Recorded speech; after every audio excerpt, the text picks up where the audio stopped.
Hi, my name is Dr. Nicole Lomas, and I am the Auditing Supervisor for the Children's Bureau Mental Health Program, and I am a member of the TIROC Task Force.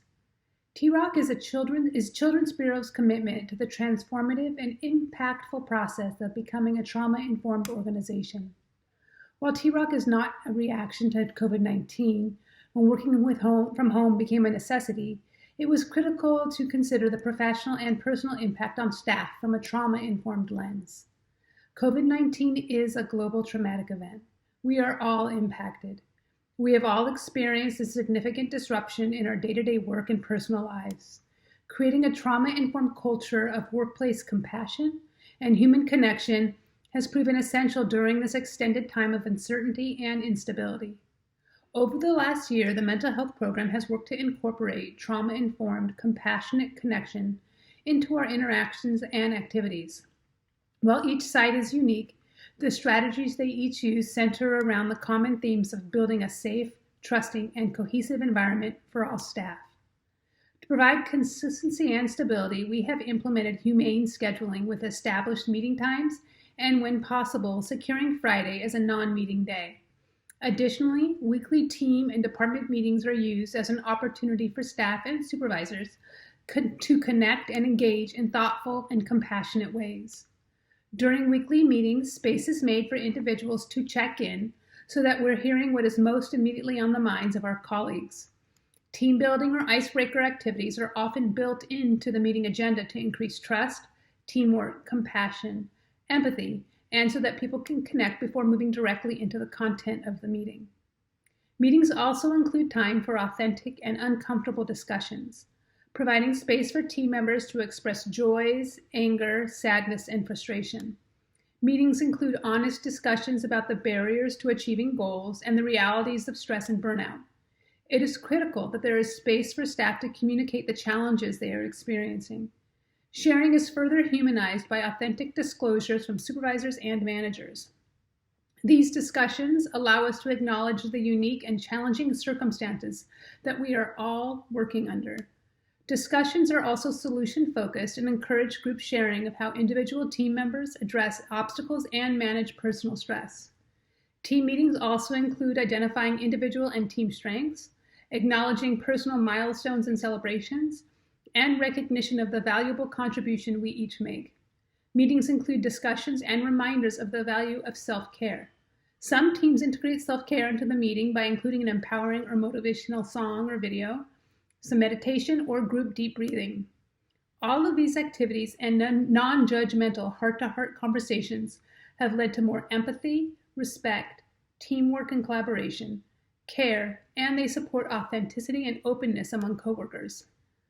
So we recognize that we work in different departments, have different roles and responsibilities, but we also recognize that we are interdependent, tied together, and we depend on each other for success. When we emphasize human interconnection, we enable an environment guided by compassion. Compassion as a workplace value encourages all of us to have more positive contact with each other. And essentially this means connecting the mission of our work and embodying the mission ourselves.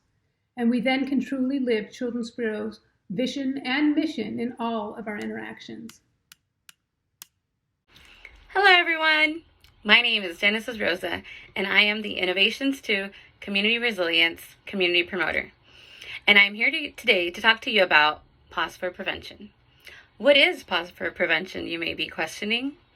Well, Pause for Prevention, which is also referred to as P4P, is a weekly space that my colleague and Innovations to Trauma-Informed Behavioral Health Coach, Mary Johnson Medizadeh, and I host every week.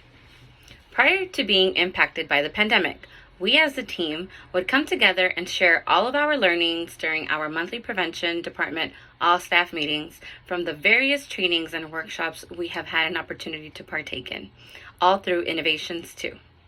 Seeing the need for an informal, shared space to process the unprecedented events and circumstances that we are all facing, we began holding space and extending an invitation to all prevention department staff.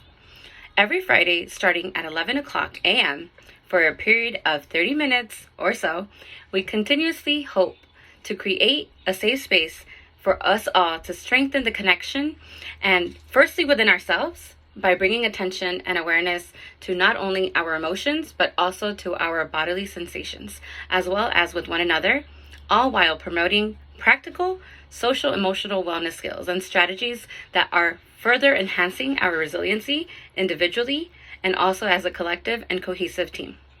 By providing practical trauma-informed and strength-based strategies, we hope to expand our capacity and effectiveness not only in managing, again, our own personal and professional stressors, but also that of our clients and our greater community as a whole, by encouraging the spread of safe spaces to share our experiences and whatsoever may be present for us.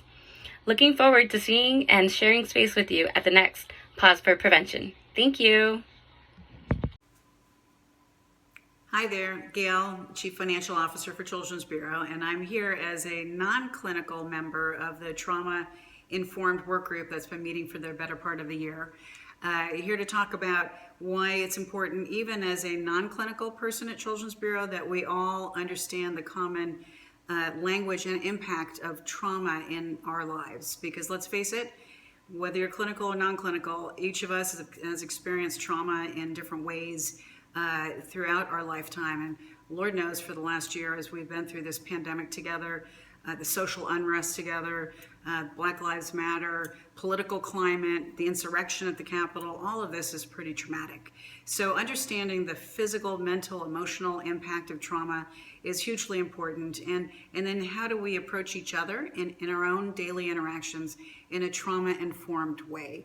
And that also supports that we're all going through tough times. So we've got, some of us have had families, dear loved ones that we've lost through this pandemic, illnesses, sicknesses. It's more important now than ever to approach our interactions and our daily lives with a trauma-informed lens. So the trauma-informed work that we do is truly important to build in opportunities to just listen to each other, be empathetic, help support each other on our path towards wellness, whether it's taking a break and going out from doors for a walk, or taking a yoga class online, or reading a good book, whatever it is unique to us that can help us through this time and all the rest of the times that we'll share together is important. And so I'll leave you with the concept of the work that we're doing around trauma-informed care and how it absolutely dovetails and intersects with the work that we're doing with diversity, equity, inclusion, which is hugely important. I liken it to a body, where if a body is Children's Bureau, the heart obviously is our mission of providing services to helping vulnerable children and families and communities strengthen.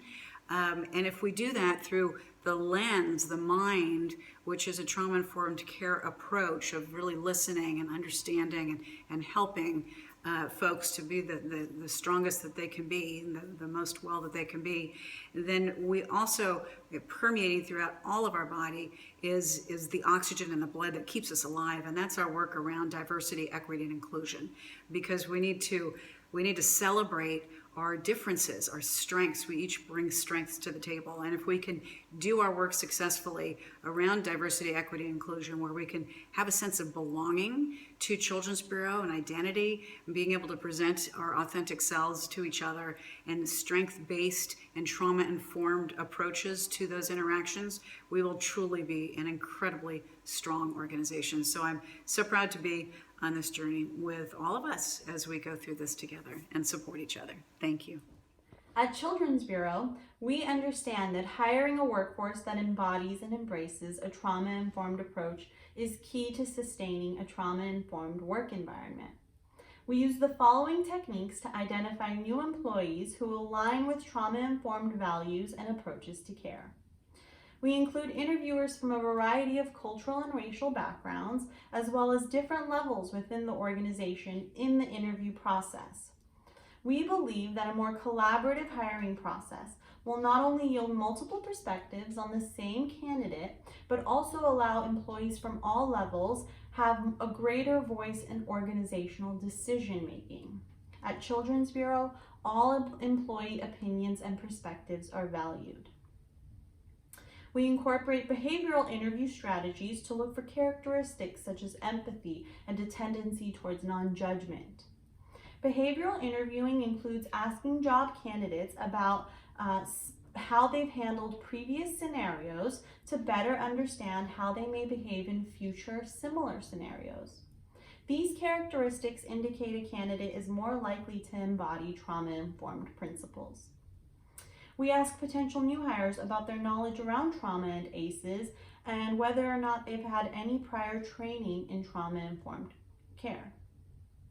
Examples of trauma-informed interview questions include, tell me about your professional experience working with youth, particularly those affected by trauma. Or describe a time when you had to approach people with different perspectives for support or cooperation.